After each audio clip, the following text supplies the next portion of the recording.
Sebanyak 40 grup band beraliran rock metal beradu skill di open stage Taman Budaya Banda Aceh dalam ajang Rock Fever Competition 2014.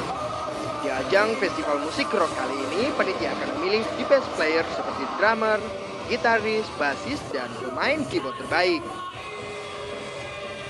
Kompetisi ini diadakan selama 2 hari, mulai dari tanggal 5 sampai dengan 6 September 2014 dengan memperebutkan total hadiah jutaan rupiah.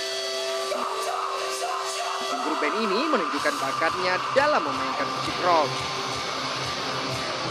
Ajang ini bertujuan untuk menyalurkan minat dan bakat generasi muda yang tertarik menggeluti musik rock.